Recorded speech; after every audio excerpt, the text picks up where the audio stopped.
Imagine one night you make a mistake that costs the life of another person. You've just taken away a father and mother's child, a grandchild, and a brother and sister, and there's nothing you can do about it. I'm talking about drinking and driving. Now I know you've all heard about it before, but I'm going to tell you about it again. When you drink and drive, it affects you greatly. For example, it can blind your vision, causing you to see simple things like oncoming traffic and stop signs. And could I have a volunteer for an example?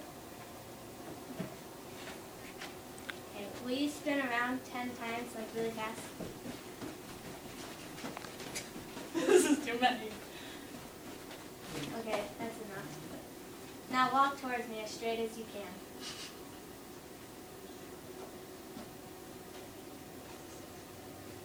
Okay, thank you. When you drink and drive, it's the same thing. You think you're going straight, but you're really all over the road. So that's why you shouldn't. And another way is it can affect your concentration and drowsiness. And then you have less control of the wheel, and you have late reaction times for deer and oncoming traffic, and it's just a big mess. Along with, blurred vision and less concentration, car accidents, as you all are aware of. 31% of deaths is caused by drinking and driving car accidents in the United States. And in the year of 2010, 32,885 people died from drinking and driving accidents. I have a chart here for you from the year 2006 to 2010, and the green are the lives saved, and the blue is the deaths. And as you can see, it's not really an equal amount of deaths and lives saved, and there's nothing the paramedics can really do about it. So just always be aware of that.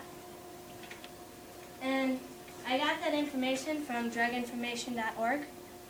And if you're involved in a vehicle homicide, you will go to jail, and you can get your license removed.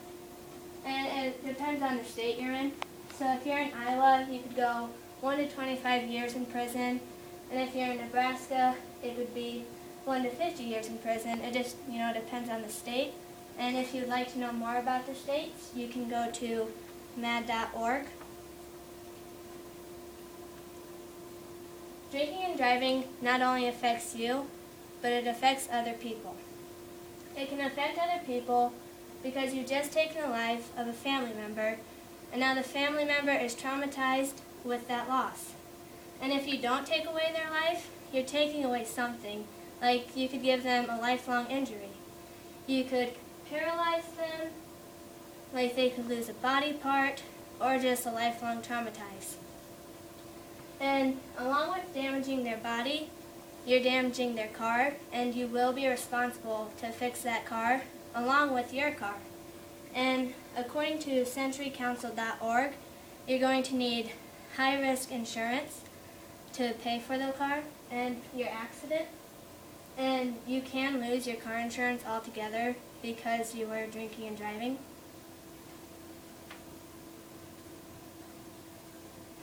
As you can see, I have some pictures. There's a car crash. The car's like 100% total. The guy's going to jail. Paramedics doing the best they can, but there are ways to prevent this. You don't have to drink. There's like many ways to have fun without drinking.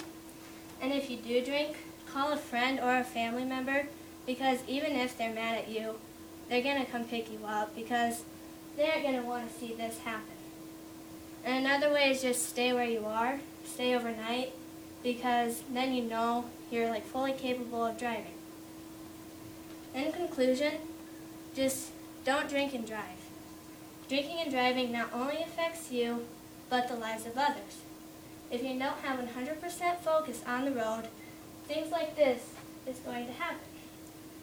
You never know what the other driver is doing on the road as well, so just always be in mind.